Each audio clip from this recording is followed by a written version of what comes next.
Hello అందరికీ నమస్తే. ఇలా మనతోటి ఒక మంచి గెస్ట్ ఉన్నాడు, మా ఫ్రెండ్. తన రియాలిటీ అసలు ఎట్లుంటుంది ఏందని తన భాషలో తెలుసుకుందాం ఒకసారి. ఏమంటాడు ఏంది అది. వన్ మోర్ ఏంటంటే, అసలు హౌస్ బిల్డింగ్ అంటే ఏంటి, దాంట్లో ఎన్ని సెక్టార్స్ ఉంటాయి, అసలు హౌస్ బిల్డింగ్ అంటే అసలు మన ఇండియాతో పోలిస్తే అసలు దాన్ని ఏమంటారు, అర్థమయ్యే భాషలో చెప్పాలంటే కొంచెం క్లియర్గా డెప్త్గా మా వాళ్ళకి ఎక్స్ప్లెయిన్ చెయ్యు. హౌస్ బిల్డింగ్ అంటే ఏంటి క్లియర్గా చెప్పు. ఓకే. హౌస్ బిల్డింగ్ అంటే ఇప్పుడు మన ఇండియా వర్షన్లో ఎట్లా ఇప్పుడు ఐటీ కంప్లీట్ చేసి అప్రెంటిస్ ట్రైనింగ్ అని మనం వెళ్తాం చూసారా, దాన్ని ఇక్కడ హౌస్ బిల్డింగ్ అంటారు అనమాట. ఇక్కడ ప్రతి దానికి హౌస్ బిల్డింగ్ ఉంటుంది.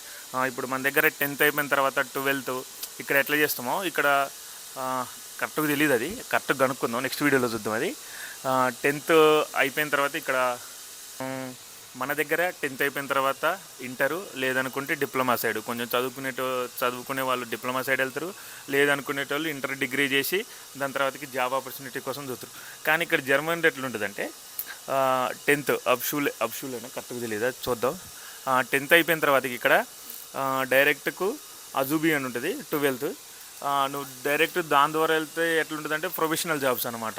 నువ్వు సాఫ్ట్వేర్ సైడ్ ఇటు సైడ్ వెళ్తారు, లేదు మనకి సాఫ్ట్వేర్ స్టడీ ఇట్లా అఫీషియల్గా అవసరం లేదనుకుంటే ఇప్పుడు మామూలుగా ఇప్పుడు మనం ఇండియాలో ఇంటర్ ఐటీ చేసేటోళ్ళు ఉంటారు చూసినా, వాళ్ళు ఇక్కడ ఏం ఎంచుకుంటారు 10th అయిపోయిన తర్వాత డైరెక్ట్గా హౌస్ బిల్డింగ్ అనేది ఎంచుకుంటారు అనమాట. ఎవరికి ఏమి ఇంట్రెస్ట్ ఉంటాయి, ఏమేమి ఉంటాయి, పెయింటింగ్ ఉంటాయి, రోడ్లు వేయటం కానించి కార్పెంటర్ వర్క్ అయినా, మిర్చిగారే మీట్ ప్రాసెసింగ్ అయినా, ఎలక్ట్రీషియన్ అయినా, ప్లంబింగ్ అయినా, ఎనీ వర్క్ ఏదైనా తీసుకో, మన ఇండియాలో ఏమేమి వర్క్లు ఉన్నాయో అన్ని దాంట్లో అన్నిటికి సంబంధించిన దానికి రోడ్లు వేయటం కానించి, చెత్త తొడవటం కానించి, టాయిలెట్లు క్లీన్ చేయడం కానించి అన్నిటికీ హౌస్ బిల్డింగ్ ఉంటుంది. సో హౌస్ బిల్డింగ్ అనేది ఏంటి, 10th అయిపోయిన తోటే మనకి ప్రొఫెషనల్ జాబ్స్ వద్దు, మనం డైరెక్ట్కు జాబ్ చేసుకుందాం ఏదో ఒకటి, నాకు ఎలక్ట్రీషియన్ అంటే ఇంట్రెస్ట్, ఫిట్టర్ పని అంటే ఇంట్రెస్ట్, కార్పెట్ వర్క్ అంటే ఇంట్రెస్ట్ అనుకునేటోళ్ళు డైరెక్ట్ ఈ హౌస్ బిల్డింగ్లో జాయిన్ అవుతారు అనమాట. ఈ హౌస్ బిల్డింగ్లో జాయిన్ ఏం చేస్తారు, 2 years 3 years అనేది ఉంటుంది తీసుకునే దాన్ని బట్టి. ఇది ఉన్న తర్వాత ఏమవుతుంది, ఈ 2-3 years కంప్లీట్ చేసిన తర్వాత డైరెక్ట్గా జాబ్ అనేది వెళ్ళిపోతారు. ఇక్కడ సింపుల్గా ఉంటుంది అనమాట స్టడీ. మన దగ్గర ఉన్నట్టు 10th అయిపోవాలా, ఇంటర్ చదవాలా, డిగ్రీ చదవాలా, వాటికి ఎక్స్పీరియన్స్ సర్టిఫికెట్లు తెచ్చుకోవాలా అనేది ఏమి ఉండదు. ఇక్కడ సింపుల్గా 10th ఉంటుంది. 10th తర్వాత డైరెక్ట్ నువ్వు చూసింగ్ అనేది అజూబీ ఉంటుంది. డైరెక్ట్ ప్రొఫెషనల్ సాఫ్ట్వేర్ సైడ్ అని వెళ్ళాలి, లేదు మనకి పని చేసుకుందాం అనుకుంటే ఇటు సైడ్ రావాలన్నమాట, హౌస్ బిల్డింగ్ తీసుకోవాలి, అంతే. ఇక సింపుల్గా ఉండదు అనమాట. ఇక్కడ హౌస్ బిల్డింగ్ అనేది ఏంటంటే వర్క్కి సంబంధించింది. ఎనీ వర్క్ ఏదైనా కావచ్చు, 2-3 years ఉంటుంది, కంప్లీట్ చేసుకుంటారు, వర్క్ చేసుకుంటారు, simple. Thank you very much. చూసారు కదా, అది జర్మనీ రియాలిటీ. ఏంటంటే ఇప్పుడు దీంట్లో ఇక్కడ ఏ సెక్టార్లో అయినా మనం పని చేయాలని అనుకుంటే ప్రతి ఒక్క దానికి ఒక కోర్స్ ఉంటుంది. అది ఏ పనైనా సరే, మన దగ్గర ఒక మనిషి దగ్గరికి పోతాం, అక్కడ పని చేసుకుంటాం, నేర్చుకుంటాం, మన ఓన్గా మనం పని చేసుకుంటాం. ఇక్కడ మాత్రం అలాంటివి కుదరవు. ఇక్కడ ఏ పని చేయాలన్నా, ఏం చేయాలన్నా మనం స్టడీ చేసి, స్టడీతో పాటు పని నేర్చుకున్న తర్వాతనే మనం ఏదన్నా పని చేయాలి, లేదు అంటే ఏదైనా కంపెనీలో జాయిన్ అవ్వాలి. మనలాగా ఒక మనిషి కింద ఇక్కడ పని చేయడం అంటూ ఉండదు. ప్రతి ఒక్క దానికి ఒక కంపెనీ ఉంటుంది, ఒక స్ట్రక్చర్ ఉంటుంది, ఇవన్నీ ఉంటాయి. మనలాగా ఒక మనిషి దగ్గర పోయి, అరే నేను నీ దగ్గరికి పనికి వస్తాం, మన ఇద్దరం కలిసి పని చేసుకుందాం, అలాంటి సిస్టమ్ ఏముండదు. ప్రతి ఒక్కరూ ఒక కంపెనీలో జాయిన్ అవ్వడమే, ఆ కంపెనీ చేయడమే. ఈవెన్ నేనైనా కూడా ఒకవేళ నేను పని చేయాలనుకుంటే,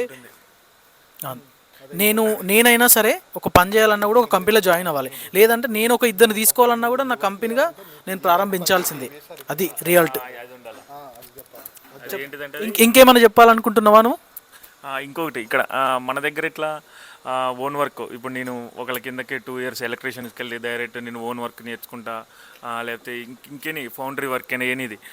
కాకపోతే ఇక్కడ ఎట్లుంటుందంటే నువ్వు ఖచ్చితంగా హౌస్ బిల్డింగ్ క్లియర్ చేసి దాంట్లో మాస్టర్స్ అనేది ఉంటుంది, దాంట్లో చేసి సర్టిఫికేటెడ్ అథారిటీ అనేది తీసుకున్న తర్వాతనే నువ్వు బయట సొంతంగా, ఇక మనం సొంతంగా మనకి ఇక డైరెక్ట్గా నేను బిజినెస్ ఓన్గా చేసుకుంటా, ఎలక్ట్రీషియన్ పనులు చేసుకుంటా, ఇట్లా ఈ ఎలక్ట్రీషియన్ అని కానీ ఏదైనా సరే నేను సొంతంగా చేసుకోవాలనుకుంటే నాట్ ఈజీ.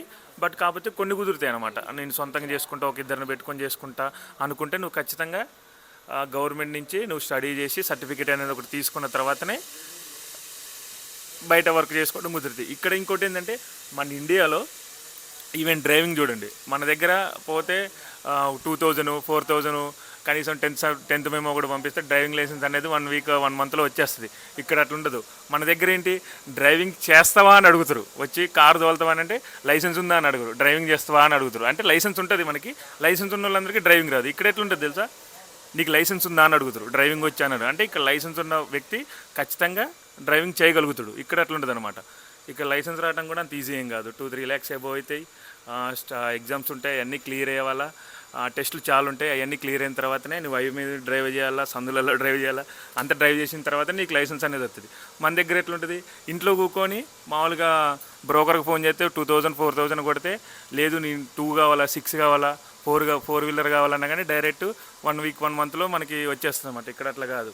సో దానికి దీనికి డిఫరెన్స్ ఏంటంటే, మన కాడ డ్రైవింగ్ వచ్చా అని అడుగుతారు, లైసెన్స్ ఉందా అని అడుగుతారు. ఇక్కడ లైసెన్స్ ఉంటే ఆటోమేటిక్గా డ్రైవింగ్ వచ్చా అనుకుంటారు. సో మనకి ఇక్కడ అంత కంపారిజన్ ఉంటుంది అనమాట. చూసారు కదా, అది రియాలిటీ. ఇక్కడ జర్మన్లో ఎట్లుంటుందంటే, జర్మన్లో మనం ఏం చేయాలన్నా కూడా ప్రతి ఒక్క దానికి మనకు ఆథరైజ్డ్ ఉంటేనే మనం చేయగలుగుతాం. అదర్వైజ్ అసలు ఏం చేయడానికి ఆప్షన్ ఉండదు. ఇప్పుడు మన ఇండియాలో ఎట్లుంటుంది, ఈరోజు నేను ప్లంబర్ వర్క్ చేసుకుంటే ఒక 1 year 2 years నేర్చుకుంటే తర్వాత నేను ఓన్గా చేసుకుంటా. కానీ ఇక్కడ ఈవెన్ నేను నేర్చుకున్నా కూడా నేను ఓన్గా చేసుకోవడానికి ఉండదు ఆప్షన్. మనము సర్టిఫైడ్ అంటే అదే హౌస్ బిల్డింగ్ మీద మనం సర్టిఫైడ్ అంటే ఇక్కడ ITI లాగా మనం చేసి మనం సర్టిఫైడ్ అయితేనే మనం దాంట్లోకి పోవడానికి ఆప్షన్ ఉంటుంది, అదర్వైజ్ ఆప్షన్ ఉండదు. అదే ఇక్కడ ఉన్న రియాలిటీ. నేను ప్రతి ఒక్కరికి మళ్ళీ చాలామంది నాకు మెసేజ్ చేస్తూ ఉన్నారు.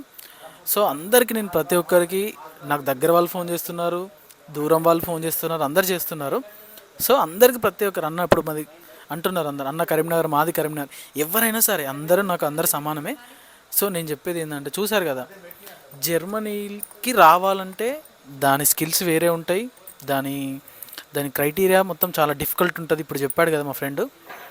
సో అది మొత్తం రియాలిటీ. ఇప్పుడు అబ్రాడ్ కాకుండా జనరల్గా అరబ్ కంట్రీ అనుకోండి, ఏదైనా సరే అరబ్ కంట్రీ ఏదైనా సరే పోవాలంటే నార్మల్గా వాళ్ళు మనం చూస్తారు, నాకు పని వచ్చు, నేను ఒక పనికి చెందిన వాడిని అని చెప్తే ఆ పనికి సంబంధించి వాళ్ళు తీసుకెళ్తారు. మనకు 2-3 years అగ్రిమెంట్ ఉంటుంది, దాని ప్రకారం మనం పని చేసుకుంటాం, వాడు చేయించుకుంటాడు. కానీ ఇక్కడ అట్లా ఉండదు. ఇక్కడ కంప్లీట్ డిఫరెంట్. ఇక్కడ ఫస్ట్ పని కంటే ముందు వాడికి లాంగ్వేజ్ రావాలి, బయట నుంచి వస్తే. ఫర్ ఎగ్జాంపుల్ మన ఇండియా నుంచి మనం జర్మనీ వస్తే మనకి ఏం కావాలి, ఫస్ట్ ఆఫ్ ఆల్ లాంగ్వేజ్ కావాలి. లాంగ్వేజ్ తర్వాత పని ఎక్స్పీరియన్స్ ఉండాలా, ఇవన్నీ ఉండాలి. ఫర్ ఎగ్జాంపుల్ ఇప్పుడు మన ఇండియాలో మనకి 10 ఎక్స్పీరియన్స్ సర్టిఫికెట్లు ఉన్నా కూడా మనకి ఇండియాలో మనకు కనీసానికి వర్క్ వచ్చా అని అడుగుతారు, ఇక్కడ ఎండ్ ఆఫ్ ది డే. కానీ ఇక్కడ ఎట్లుంటుంది, ఇక్కడ అవన్నీ ఏం అడగరు, నీకు సర్టిఫికెట్ ఉందా అని అడుగుతారు.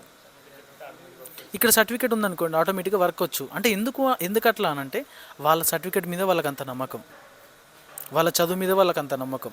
ఫర్ ఎగ్జాంపుల్ హౌస్ బిల్డింగ్ ఉంది కదా, హౌస్ బిల్డింగ్లో పక్కనే మన పుస్తకాలు ఉంటాయి, జనరల్గా మన నోట్బుక్స్ కానీ స్టడీ బుక్స్ కానీ అవి ఉంటాయి. కానీ వాటిని ఎవరు చూసి రాయరు. ఎందుకు రాయరంటే వాళ్ళ మీద వాళ్ళకి నమ్మకం. అందుకే వాళ్ళు ప్రతి ఒక్కదాన్ని సర్టిఫికేట్ రూపకంగానే నమ్ముతారు, మాట మీద నమ్మరు. మన దగ్గర 100 సర్టిఫికెట్లు ఉన్నా కూడా నీకు వర్క్ వచ్చా అని అడుగుతారు. కానీ జర్మన్లో అట్లా అడగరు, నీకు సర్టిఫికేట్ ఉందా అని అడుగుతారు. వాడికి సర్టిఫికేట్ ఉందంటే వాడి మీద అష్యూరెన్స్. అట్లా అది ఇక్కడ రియాలిటీ.